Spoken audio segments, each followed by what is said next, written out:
bago ako papasok sa ating sa tatalakay natin ngayon, tingnan ko muna po yung mga nandito sa church at mag-checklist tayo kung ikaw to. Ito naman po ay checklist from the American Psychological Association para sa ating topic ngayon. Tingnan natin para main natin yung ating sarili doon sa ating pag-aralan ngayon sa salita ng Diyos. Okay? Kahit hindi na kayo magsabi ng malakas, pero i-check nyo yung sarili ninyo kung kayo ito at nararanasan nyo ito ngayon. Pero maging honest kayo ha. No, huwag tayong maging skeptic para matulungan natin yung ating mga sarili. Ayon sa American Psychological Association, marami na tao ngayon na labis na pag-alala or excessive worry.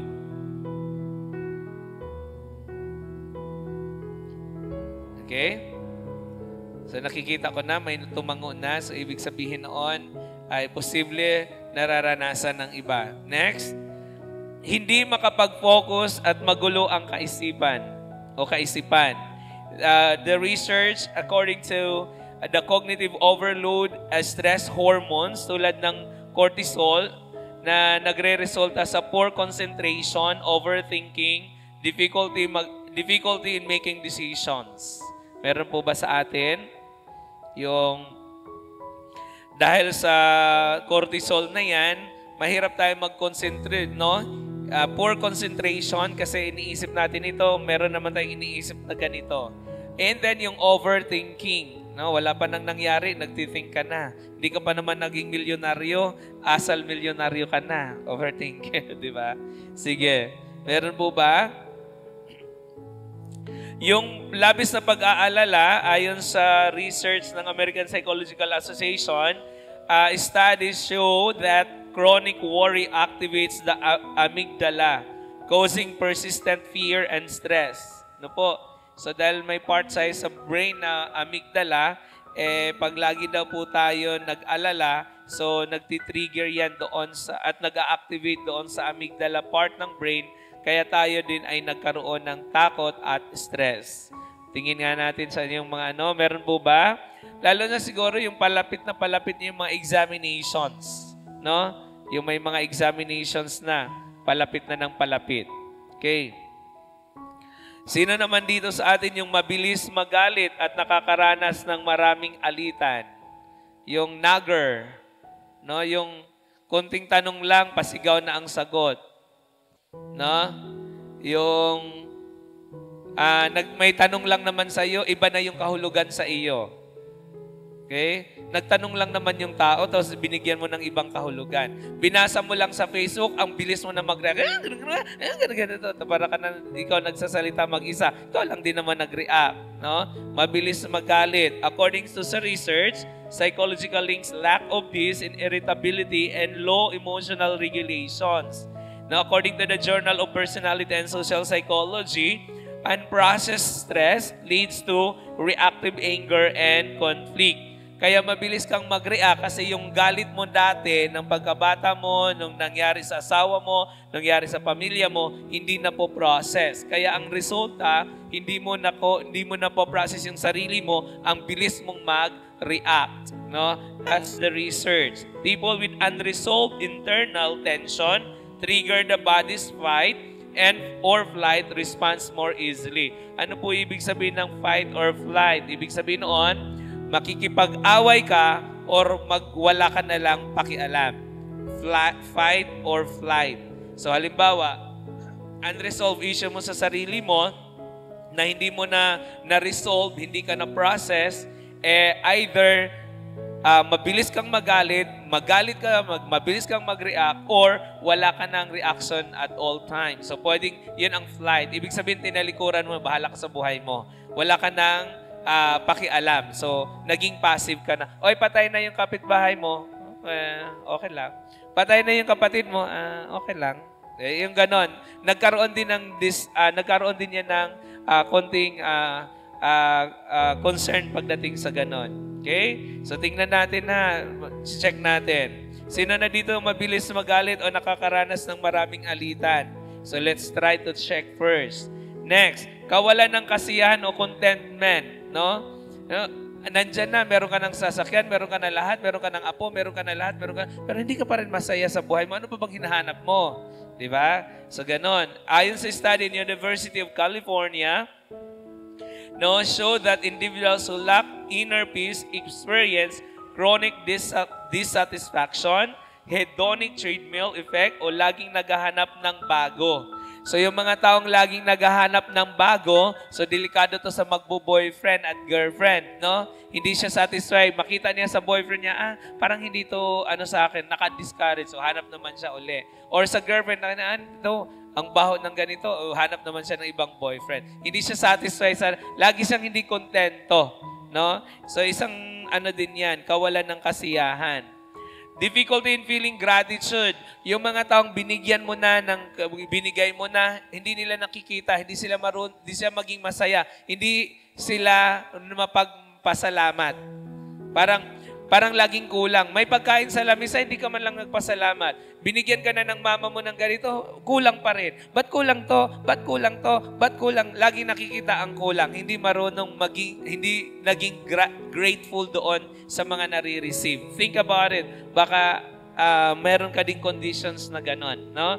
Hindi tayo nagpapasalamat. Ang expression ng gratitude dapat magsimula sa sarili. Ibig sabihin, may ilong ako. Kahit di man matangot, thank you, nakahinga ako. Di ba? May ako. You are grateful what you have.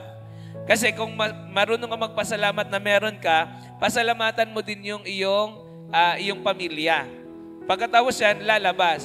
Kung masyado kang mapagpasalamat sa iba, pero hindi ka marunong magpasalamat sa sarili o anong meron ka sa pamilya mo, there's something wrong din po yan ayon sa research. Okay po? So, babantayan po natin yan.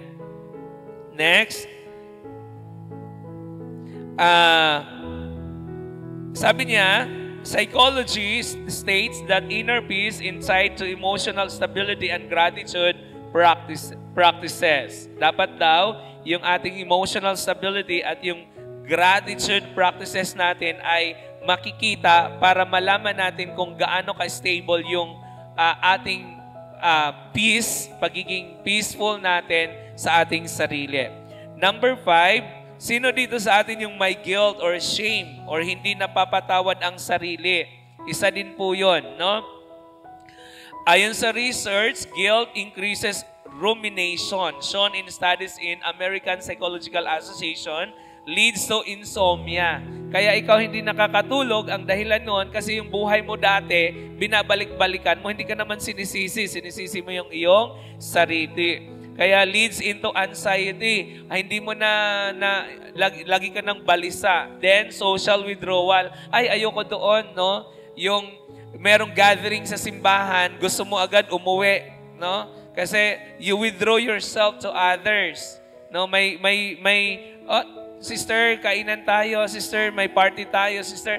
You withdraw. Bakit? It's not because of the people in the society. It has something to do with your guilt or your shame na hindi mo pinatawad yung iyong sarili. Either sasabihin mo na, wala naman kasi akong contribution. No? Wala naman akong naiambag. Mahirap lang naman ako, sila nakasisasakyan. Ganito. Parang yung sarili mo, lagi mong inaapi yung sarili mo. Wini-withdraw mo. So you have to check that kasi it is also a condition.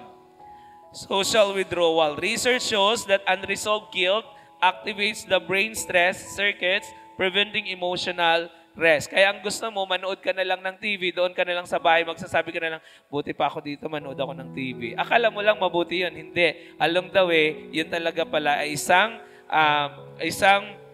stress circuits or isang emotional rest. Mas gusto mong mag-isa at tatahimik na kasi nga yung sarili mo ay hindi mo pinatawad. Next one ay yung kawalan ng layunin o direction. O, tingnan muna natin. Baka ngayon naman ay que sera, it will be. No? Tingnan po na natin yon. Bahala na. Di ba? Ayon kay psychologist Viktor Frankl, the logotherapy, no? People without meaning experience inner emptiness, existential vacuum. Ibig sabihin, no, it will result into restlessness, boredom, and psychological distress. Alam mo yung yung mga walang direction, mabilis magsawa. Mabilis magsawa, mabilis parang laging empty sila. Parang ba't laging may vacuum? Ba't laging may kulang? Kulang. Nandoon na, ang saya-saya na ng iba, pero ikaw, parang kulang pa rin, no? Tuwang-tuwang, pero ikaw, may vacuum, laging may bakante. Parang laging may kulang. And the other thing is, inggit at pagkukumpara sa iba, no? Naiinggit tayo at nagkukumpara tayo sa iba. In the research of social comparison research in University of Michigan shows that envy correlates with lower life satisfaction. Yung pagkainggit increases stress and depressive symptoms and decreases inner peace, and this intensified by social media usage. Kaya mga anak, pag mahina kayo sa reaction doon sa social media, huwag niyong masyadong attach yung inyong mga buhay sa social media. Kasi di ba sa social media, meron doong extreme, taga-bukid, tapos may extreme naman na magbabasura, may extreme naman doon na mayaman, may extreme naman na mga talentado, at yung sarili mo, hindi mo pa naunawaan, naiinggit ka, nakukumpara mo. Unconsciously, lagi kang nag-demand kay mama, gusto ko mag-iPhone. Hate na hate ko sa mga bata na nag-iPhone. Sorry Sorry to say. Kasi iPhone is status. Diba? Ang iPhone po kasi status yan ng buhay. Ibig sabihin noon, pag pupunta ka doon sa mall, sabihin mo sa akin, elder, na mali ako. Pag punta ka doon sa mall, yung iPhone, mahal talaga yan. Kung wala kang trabaho, do not ambition on it. Wala ka pang trabaho, gusto mo na agad mag-iPhone. iPhone nga, naka-credit card naman yung magulang mo. Alam mo ganon, I hate that. I'm so sorry. Masyado lang yata ako doon. Pero I don't like people na wala pang trabaho. You are always asking for the brand. May kakilala ako, yung 500 pesos niya. O 500 pesos mo, ano nabili mo? Isang brief lang po, sir. Bakit? Isang brief. Gusto ko kasi yung branded. Isang brief ay 500. Kung binili mo yan ng di nakatatlong brief ka na. Nakaapat ka na. Ayaw ko kasi, sir, bumili ng walang brand. Pangtakip mo lang naman yan sa mo. Diba? Tago lang naman yan. You get my point? So sabi ko, pero kung anak ka naman ng kontraktor, walang problema. Inggit mo. Anak ka ng bilyonaryo at di mo alam kung paano gastusin yung pera mo, walang problema. Mag-iPhone ka, kahit yung higaan mo iPhone. Kahit yung pagtayo mo, yung pamunas mo, Apple. Bahala ka sa buhay mo. Kasi di mo na alam gastusin. Pero yung mag-isip ka kung saan mo uutangin, pangbili lang ng Apple ang iPhone at ano ba, pang-research mo lang naman, punta ka muna sa mumurahin. Wala ka pa namang trabaho. Diba? Yon, inggit at pagkukumpara. Let's check that one. And last one ay, hindi mapakali, laging may kulang at walang emotional stillness. No? Pag nakakita ng iba, hindi siya gustong-gusto niya yon. No? Di naman bagay sa iyo, nag-make up ka ng ganun. Di naman bagay yung damit, nagmukha ka katulad ng Nigerian. Di ba? Ang nagsuot sa kanya, napakaganda ng suot sa kanya. Ang ganda ng kulay. Yung pula bagay sa kanya. Dahil nagustuhan mo, nagpula ka rin, o di naging Nigerian ka. Diba? I mean, laging may kulang.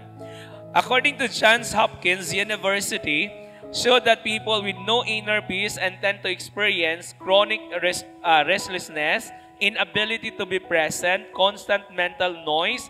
This is caused by an overactive default mode or network, DMN, in the brain. Kasi yung brain mo, sa dami mong iniisip, sa daming mga kulang, sa dami mong hinahanap na, wala nang problema kung nag-ambition ka. Pero yung brain mo, napapagod kasi lagi mong iniisip, yung wala ka, iniisip mo na nandoon sa kanya, ay bakit siya, buti pa siya, bakit siya, buti pa siya, sana meron ako nito, meron ako nito, meron ako nito, meron ako nito. Makikita niyo yan sa bahay niyo. Tingnan niyo yung bahay niyo, punong-puno ng gamit na hindi niyo nagagamit. Meron? O, i-check muna natin yan. Baka kasi ngayon ay may mga gamit kayo na hindi niya nagagamit kasi ang akala nyo ay kailangan nyo pa. Yung pala ay hindi na. Brain part lang pala na gusto niya. pupunta na tayo sa ating topic sa umagang ito. Yun lang ay research. Sa 1 to 8, ilan ang meron kayo doon? Ang ganda ng mga ngiti niyo, ha? Oo. Ha? Lahat? Oh my God. Kailangan natin ng AP, American Psychological Association. Okay, sige po. Pero ang magandang gamot ay mensahe ng Panginoon sa umagang ito. Sabi niya in John 14:27, pakibasahan po natin, kapayapaan ang iniiwan ko sa inyo, ang aking kapayapaan ang ibinibigay ko sa inyo, hindi ito katulad ng kapayapaang ibinigay ng mundo. Huwag mabagabag ang inyong kalooban at huwag kayong matakot. You are going to read the book of John chapter 14. Pang ilang beses na ito natin nabasa, Mami, no? Sabang tayo nabubuhay, patapos na tayo ng Bible reading, Mami Pining. Si Mami Pines, kasi lagi kami nag-Bible reading umaga. At saka si Mami Tess, pag hindi nakatulog. Pag hindi naman nag-outing si Sister Rio, kasama din po namin. Okay. So kung basahin natin po yung book of John chapter 14, maganda po yung chapter context din. Tingnan natin. Okay? Sabi na sa research, 80% of people who are betrayed feel very sad or depressed.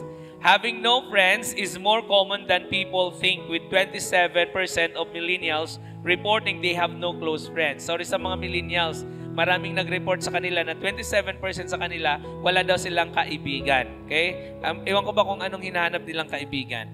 Okay? 50% of widows or widower experience depression, 33% severe grief, and 7 to 10% condition of prolonged grief disorder. Ito ay from Harvard Health Canadian Psychological Association. Sa kanilang part, kung Canadian lang pong research na ito, how much more pag mundo, mas malaki, mas mataas ang percentage ng mga prolonged grief disorder or yung tinatawag nating mga malulungkot na tao. Patingin nga ng katabi nyo kung malungkot yan. Hindi, parang mukhang inantok lang yan, malamig kasi. Ayan. Pag-aaralan natin ang John 14, 1 to 31 in the context. Ang verse 1 to 4, ito ay farewell o paamaalam ni Jesus sa kanyang mga alagad. Tandaan ninyo, ang mga Pilipino mahirap sa pamamaalam. Kaya pag tayo ay may pupunta sa airport, hinahatid natin, tama po ba? Hello? Tama po ba? Are we pa na hinahatid natin ang pamilya? Kasi we have fear. Takot tayo na mawalan. Takot tayo either mamatayan or aalis lang. Very, very, very known yan sa mga Pilipino, no? Ang pamamaalam. In this verse, sabi ni Jesus, huwag kayong mabagabag. Do not let your hearts be troubled. Jesus will prepare a place. It means eternal security. Kung magbasahin natin yung chapter 14. Dito rin sa chapter 14, sabi niya, Jesus is the way, the truth, and the life. No? Hindi ko yata na yung Jesus, naging Jeso. Jesus replies, I am the way, the truth, and the life. It means access to the Father. Dito rin sa chapter 14, Jesus reveals the Father. Sabi kasi doon, sabi niya, sino ba yung Father? Sabi niya, gusto din namin makita. Si Bartolome yata yon, yung isang alagad. Si Jesus ang nag-reveal. Sabi niya, Jesus answers, anyone who has seen me has seen the Father. No? Anong ibig sabihin noon? This means that Jesus' unity with the Father and His works are the Father's works. Ibig sabihin, ang Ama at Siya ay iisa dahil kung paano mag-obey si Jesus sa kanyang Ama, sinusunod niya yon in perfect obedience. Na po, kung ano yung gusto ng Father, sinusunod niya. Okay? And for promise of greater works and answered prayer. In John 14, 12 to 14, sabi din niya, believers will do greater works because Jesus goes to the Father. Prayers asked in His name will be answered. Sabi niya, ang sinuman manalangin sa pangalan ko, ang may magkaroon ng kasagutan. And number 5, doon sa konteksto ng chapter context, yung promise of the Holy Spirit. Chapter 14, 15 to 16. Jesus promises another helper, no? So siya kasi aalis na, papunta na siya ng Ama, so meron siyang pinapangako, no? In Greek, Parakletos, the Holy Spirit. The Spirit will be with them forever and will teach them and remind them of Jesus' words. And number 6, the gift of peace, which is dito tayo mag-focus mamaya. Yung the gift of peace o kapayapaan. Jesus says, peace I leave with you and my peace I give you. And 7, Jesus' love and obedience to the Father in chapter 14, verse 28 to 31. Jesus tells them they should rejoice. He goes to the Father. The coming events will reveal His obedience and love. Sa umagang ito,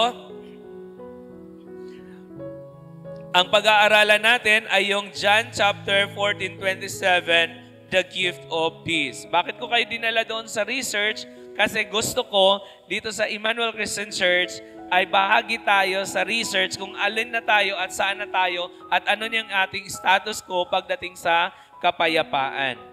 Now, John 14 ay isang pagkakataon na nagbibigay ng walang kasiguruhan at pagkakabalisa ng mga alagad ni Jesus.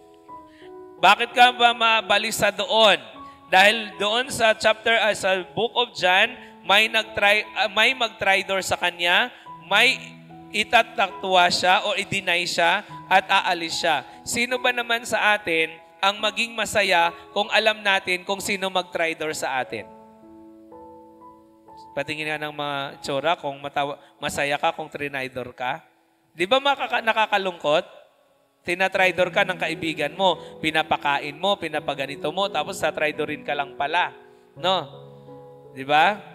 Kasama-kasama mo, araw-araw, inalam niya yung buhay mo, pagtulog mo, pinatulog mo sa bahay. Pero nang nag-away kayo, siniraan ka na. O artista. Sino ang artista ngayon, di ba? Di talaga masaya yan. Lalo na i-deny ka, no? Tapos yung mama mo, ang sakit-sakit yung mga napapanood natin, minsan, yung mga anak na mga social climber, alam mo yung social climber, gusto laging, socially accepted. Tapos wag may magulang na nakadamit ng hindi maganda. Eh, mama mo, ay hindi ko yan mama, katulong lang namin. So nakakasakit sa damdamin. No? Yung i-deny. Dito, si Pedro na minahal ni Jesus, i-deny siya ilang beses? Ilang beses? Eh, 3 sakit yon, di ba? Ang sakit. Then, at isa pa, dito din yung aalis na siya. So, troubled ang puso ng mga alagad kasi they decided to follow Jesus. Pero after all, nang sila ay nandoon na, nabuhay na muli si Jesus at babalik siya sa langit, ngayon na na-establish na sila, ngayon na maraming persecution, ngayon na maraming nagtatarget at nahahan sa kanila, maraming gusto silang patayin, ngayon pa aalis yung leader nila. So, nakakalungkot sa kanila yon. Okay? And ngunit sinabi ni Jesus sa gitna ng kalungkutan, pagkakabalisa at walang kasiguruan, ang sabi niya ay, ang kapayapaan ko ay iniiwan ko sa inyo. Take note po sa verb. Ha? Ang verb po dyan ay hindi iiwan. Okay? Ang verb po dyan ay iniiwan ko sa inyo. May kaibahan po yung iiwan, may kaibahan po yung iniiwan. Anong kaibahan ng iiwan? Hindi pa ganap. Ang iniiwan, present, Mami Sue, present continuous. Tama ba, Mami Sue? Mami Sue magaling dyan sa English. Okay? Pag iniiwan, present continuous. Ibig sabihin ay ginaganap o nagaganap. Okay? And sabi niya, ang kapayapaan ng sanlibutan ay panandalian at panlabas lamang. Ano-ano yung mga kapayapaan ng sanlibutan? Pera. Pag may pera, payapa. Tama, mali. O may magsabing mali. Pag may pera, tama, mali. Payapa tayo, di ba? O naman, may pambayad tayo ng ganito, may pambayad tayo ng ganito, may pambayad. Tama naman yon. Pero panandalian. Nasaan si Go ngayon? Nasaan ang kontraktor ngayon? Ang mga billionaire. O, kapayapaan, pansamantala. Okay, ang kapayapaan ng sanlibutan ay aliwan. O, tingnan mo yung katabi mo, baka ngayon nagpa-party-party yung mga kabataan. Inuuna pa yung punta ng SM kasi, ay gusto namin sa SM, ganito. Aliwan, pansamantala lang yon. O, hindi ko naman sinasabing huwag kayong pumunta doon. Hindi ko naman sinasabing huwag niyong i-enjoy yung buhay niyo. Hindi ko naman sinasabing magmadri na kayo at magpari na kayo at magpastor na kayo lahat at huwag na kayo sa mundong ito. Hindi ko sinasabi yon. Pero kung sinasabi ko kung ang aliwan lamang ang inuunan niyo kaysa Diyos, something wrong yon. No? As we prepare, hindi naman bawal sa atin ang maging masaya. Huwag lang po natin kalimutan kung ano yung priority. So, ang priority ng kapayapaan o ng sanlibutan ay panandalian lamang yung aliwan. Nasa'yo, nasa'yo, disco, hindi naman tayo pag-uwi sa sakit sa ulo, ay, may bayaran pala ako ng credit card. O, diba? Sakit sa ulo. Tapos, credited pala yung mga pagpunta doon sa diskohan. Kaya ngayon, yung GCash yata at ang Bangko Sentral yata nagpatupad na yung mga sugal na inaangkla sa cellphone, yung mga scatter, kaya marami na babaliw na yan. Meron yata kung estudyante pumunta doon na nabiktima ay naubos ilang thousand yung naubos na sa scatter at ngayon hindi na makakausap ng maayos. Na-scatter na rin yung pag-iisip. Di ba? Nakakabaliw. Okay? Aliw na aliw. Pag nandoon sa klase, bakit naka-on mga cellphone? Yung pala, may scatter doon. Piso-piso, piso-piso, ubos 100. So naman, ay sayang, pinapanalo siya ng 100. Lagay na naman. Pinapanalo naman siya ng 200. Lagay naman. Bakit naka-on lagi yung cellphone nandoon? Di naman nag-video, di naman nag-picture. Yung pala, kailangan ng scatter, nakapindot, nag-play. Nag-automatic ganito. Automatic din ang brain. Ayan. Punta sa guidance, bagsak ang grades. Next, kapayapaan ng sanlibutan ay panandalian at panlabas lamang yung kapangyarihan. No? Yung halimbawa, power and authority. Diba? Hindi yung kapangyarihan na may mga power silang darna, ha? Hindi. Yung authority nila, pansamantala lang yon. Noong si Kapitan Umali, lagi kong malalapitan yon sa school. Ay ilang taon lang yon. Hanggang 10 years lang yon. Ngayon na si Kapitan Ryan na, nalalapitan ko naman. Kaya lang ang priority lagi nakikita namin, nagsiselos lang siguro kami, lagi nasa tropical. Dati, kami laging nauuna. Ngayon, nasa tropical na siya kasi nga ang tropical ang tinutulungan niya. O selos-selos din minsan. Okay? Yung mga kapangyarihan na yon, pansamantala lang. Okay? Ganon yun. Yung authority. Kaya ako, pagdating ko sa guidance, dyan sa school, pag ako ay matsugi na, authority ko, wala na rin. Kaya mga bata, di natakot. Kahapon, nag-suring tanghalan doon sa Imos. Ang mga bata, pagala-gala. May pinapanood doon, pero sila pagala-gala. Nang dumating ako galing ng Lime Hotel, half day ako napunta doon, nakatayo lang ako sa gitna, nakita ko ng mga estudyante, paihi at pabibili, nakita, Sir Arman, balik na panood. Pigil ng ihi. Alam mo yung authority, takot. Diba yung mga ganon. Pero pansamantala lang yan. Next, ang kapayapaan dito yung pag-iwas sa problema. Meron ba dito sa atin? Pansamantala lang yung pag-iwas ng problema. Pansamantalang saya. Okay? Yung kapayapaan ng sanlibutan, panandalian at panlabas lamang, pansamantalang saya. Ayan, ibig sabihin noon, ang kapayapaan ng mundo ay laging nakadepende sa sitwasyon, circumstantial. Okay? Payapa ka pag mayroon kang bahay. Pero kung ang bahay mo at may bagyo at yung bahay mo ay babahain, di ka talaga payapa. Di ba? Sister Jenny, ganda ng bahay. Pag nagbagyo, babahain. Lipat bahay agad. Ako, may bahay. 12:00 ng gabi, nagtali ng alulod. Kasama si Eileen. Di ka pa rin payapa pag may bagyo. Pansamantala. Ngayon tag-init. Di masaya. Di ba? Pag-ula, ganun lang. Pansamantala lagi. No? Situational. Okay? Si Bunso, graduate na. No? At pumasa na rin. Di masaya na. No? sabi ni Bunso, Bunso, sabi ko kanina, mag-doktor ka na. Sabi niya, pahinga muna, kapagod pala. O, di ba? Napagod din. Pansamantala lang yun, nung pumasa ka. Kasi it's another set of responsibility. Na po? Kay Bunso na pala ako mag-ana ng mga gamot. Di na ako dadaan sa doktor at walang bayan. Si Tintin ay laging nag-ana ng gamot. Ay yung aking, lab. Ibibigay ko na kay Bunso. Bunso, bigyan mo nga ako ng ganito. Gamot. Ayan. Nakalibre na. Ay, may perma pala si Peng. Naka-o-taking na si Peng ngayon. Para yatang, para yatang secure na tayo ngayon. Sa mga, sa ating mga gamot.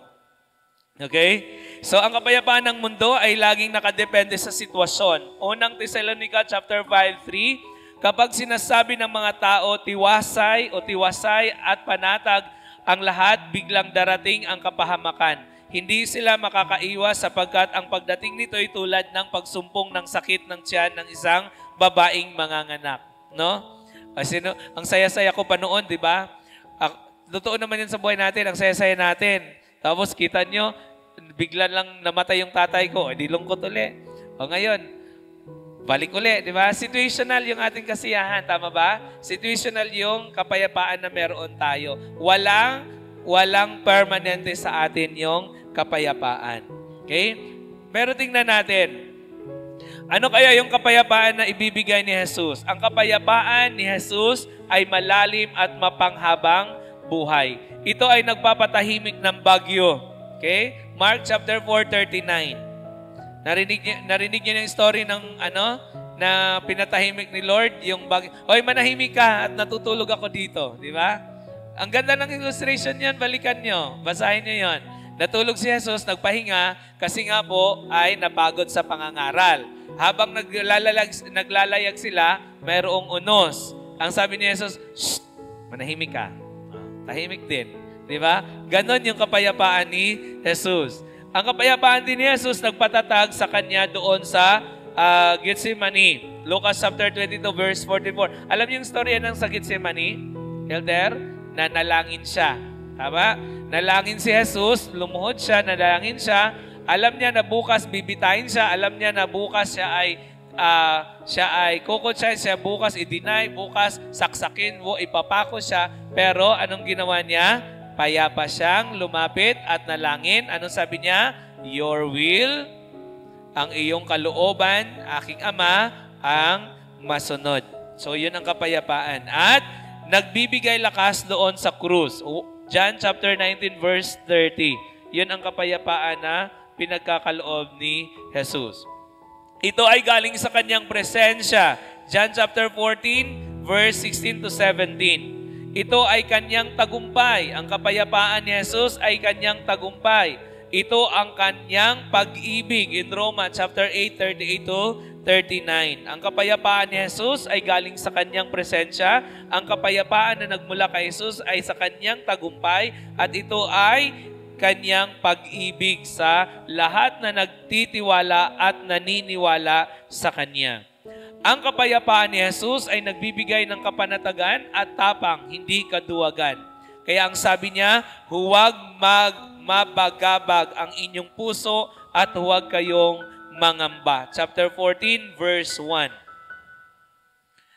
Kung may kapayapaan tayo na nagmula sa Diyos, walang puwang ang takot. Kapag pagod at nabibigatan, sinabi niya, lumapit kayo sa akin at kayo'y bibigyan ko ng kapahingaan. Chapter 11, verse 28 ng Mateo.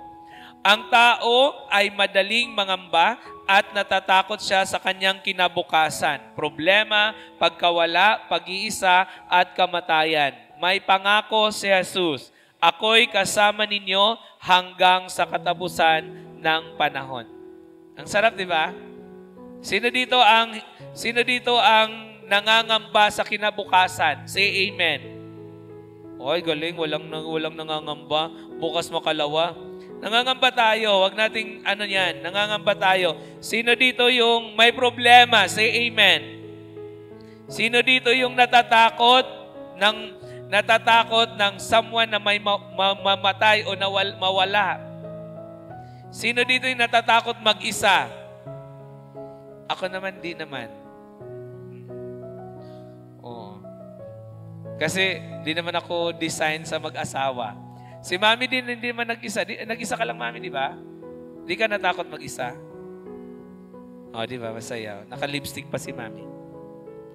Sino dito ang natakot sa kamatayan? Say amen. Huwag muna, pastor. Okay lang yan. Ano yan? Normal yon. Tao tayo. Pero ito yung sinabi ni Jesus, pangako ni Jesus in Matthew 28:30, anuman ang ating kalagayan, anuman ang kinakatakutan natin, anuman ang pangambahan natin, may pangako si Jesus. Ako'y, basahin natin yung nakadilaw, ako'y kasama ninyo hanggang sa katapusan ng panahon. Amen? O sabihin mo sa katabi mo, huwag kang mangamba. Kasama mo si Jesus. Ang tanong, sabihin mo sa katabi mo, huwag kang mangamba. Kasama mo si Jesus. Ang tanong, meron ka ba niyan? Ayan. Sabi mo amen kung meron. Paki-flash yung ang kapayapaan mula kay Jesus ay may dalawang illustration. Okay, ito picture, makita naman tingnan yung picture. Peace ba? Parang maganda, di ba? Ang nakalagay dyan ay peace on earth, let seeds be sown, let trees be planted, flowers grown. Let land and sea take breath once more, let ocean sparkle shore to shore. Ganda? Peaceful ba? Peaceful ba yung picture? Maganda? Sige, imagine nyo, ganyang kapayapa ang ating mundo. Yan. Masarap? Ay, sabi mo, sana all. Tapos inimagine mo yung dalawang bata dyan, ay yung babae at lalaki, yung boyfriend at girlfriend mo. Tapos nasa mapayapang lugar kayo. Or, mag-asawa kayo, tapos nandoon yung anak mo, nag-i-enjoy doon. At alam mo, safe. Di ba? So, napakapayapa. Ang sarap. Pero meron pang isang illustration ng kapayapaan. Next picture. Ito. Payapa po ba? Payapa po ba? Siguro kasi di kasi kayo mangingisda. May mga part kasi sa dagat na ganito, yung troubled water, maalon. Pero may part din na kahit yung alon doon lang, pero yung part payapa. Di ba? Ito yung tunay na peace or kapayapaan na illustrated sa Bible. Okay? Ito yon. Ang sabi nga niya doon, yung picture number 2, ang dalawang larawan, ang ilustrasyon ng tunay na kapayapaan. Una, tahimik at masaya lang. Ikalawa ay malakas na alon at madilim na ulap. Ngunit sa bahagi ng bato, may isang taong kalmado at payapang nakatingin dito. Yun ang tunay na kapayapaan. Ibig sabihin, sabi niya, sapagkat ang tunay na kapayapaan ay hindi sa kawalan ng bagyo, hindi sa kawalan ng problema, kundi sa kapahingaan sa gitna nito na matatagpuan lamang kay Jesucristo. Okay? Sabi niya dito, paano natin makamtan ang kapayapaan na mula kay Jesus? Una, pagtitiwala. That's chapter 14, verse 1. Pangalawa, tanggapin ang banal na Espiritu Santo, chapter 14, 26. And 3, pagsuko natin ng mga alalahanin. That's 1 Peter chapter 5, 7. At 4, patuloy at tuloy-tuloy na panalangin. Huwag tayo maging inconsistent. Na po, alam yung patuloy at tuloy-tuloy. Hindi yung nagpatuloy ka, pero hindi ka consistent. Iba po yun. Patuloy ka nga, pero paputol-putol ka naman. Kung kailan mo lang naalala. That's not how we demonstrate yung ating kapayapaan. Okay? Ulitin ko ulit, ang kapayapaan ni Jesus ay isang regalo o gift. Sabihin nyo nga, isang regalo o gift. Ngayon, kung ito ay regalo, ito ay walang bayad. Ito ay hindi optional. Kung kailan mo kailangan o gusto, doon mo lang kukunin. Ito ay available anytime. Tandaan niyo po, ang gift na ito ay hindi nagmula sa atin. Ang gift na ito ay laging available, so nasa atin kung tanggapin natin o hindi. Ang sabi niya, ibinibigay. Ibig sabihin noon, iniiwan. Present continuous. Ibig sabihin noon ay ongoing, binigay na. Ibinibigay, ongoing. No? Ang ibinibigay ni Jesus, ang kalakasan sa mga nanghihina, ang pagpapakalma sa mga naguguluhan, ang pagpapatanggal ng takot, o ang nagpapalakas na loob, ang nagbabantay ng ating mga puso. Kung ang puso mo ay nababalisa ngayon, kung may takot kang hindi maipaliwanag, kung may bigat kang pasan-pasan, sinabi ni Jesus. Anong sinabi ni Jesus? Anong sinabi ni Jesus? Pakibaba po. Peace I leave with you, my peace I give to you, not as the world gives to, I give to you. Let not your hearts be troubled, neither let them be afraid. Mga kapatid, ang kapayapaan ni Jesus ay isang regalo. Kung kaya, huwag tayong mangamba. Let's demonstrate it. So, chinek na natin yung kanina. May checklist ako kanina. No? Ngayon, ang hamon ay demonstration ng kapayapaan. Okay? Hindi yung tulog ang katabi mo, payapa yan. Ang tunay na demonstration ng payapa, ganito yan. Meron tayong Christmas party on December. Kailan po yung sa kabataan, Sister Evelyn?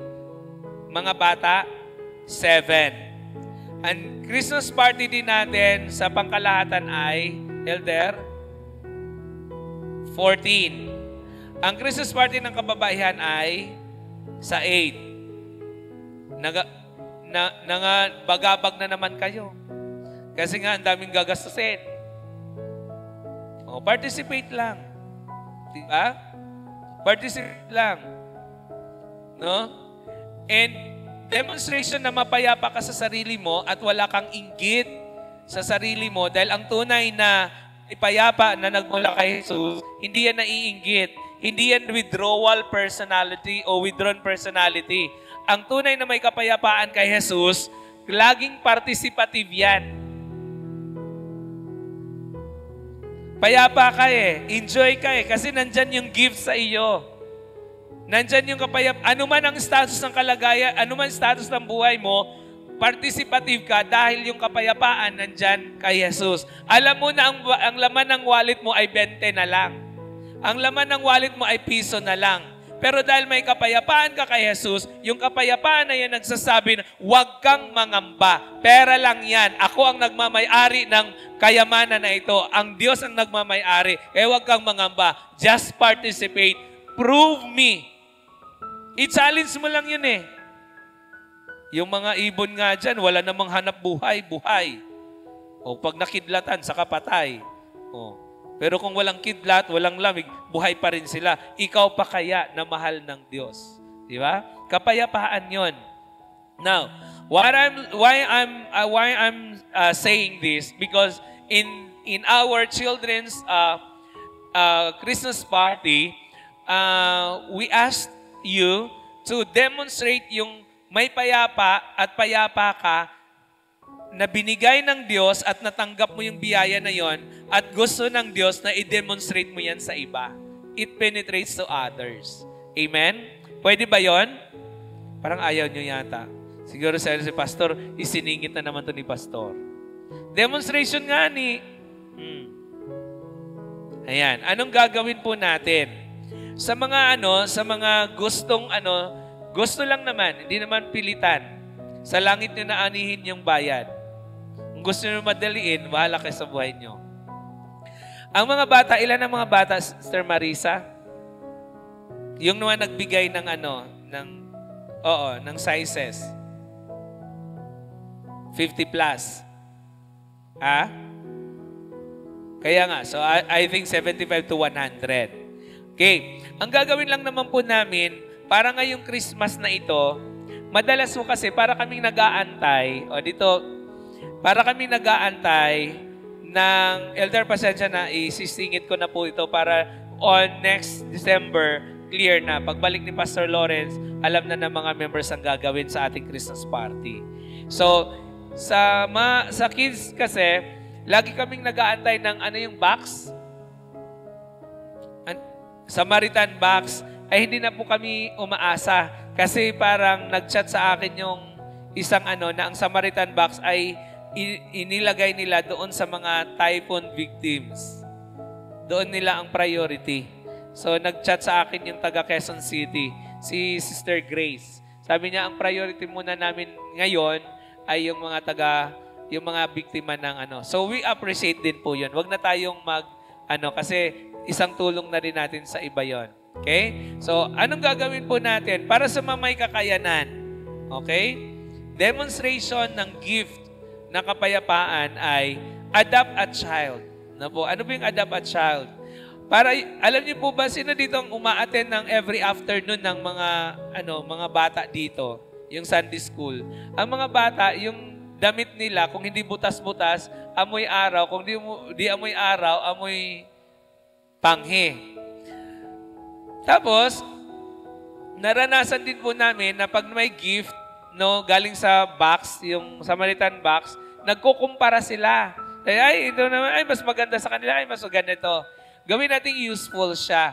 Ang gagawin natin, t-shirt, okay lang ba yung Sister Mona? T-shirt siya. Kung ano yung mabubunot ninyo na size, pupunta kay Sister, kung babae yun o lalaki, yung size lang naman bibilhin nyo. T-shirt lang yan or polo shirt ng bata or ng babae. Ganun lang siya. Huwag niyong bigyan ng kasi tingnan niyo po, nilalanggam at nalagyan na ng ahas yung mga binigay doon na yung mga extra clothes na kinuha natin kung kanino-kanino. Ang nangyari, pag ibibigay mo sa bata, maarte na rin itong mga batang to.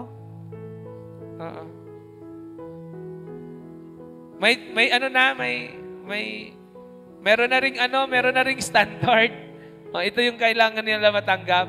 So, ngayon gagawin natin siyang uniform, T-shirt lang naman, di naman yan naabot ng 200 o anything, po?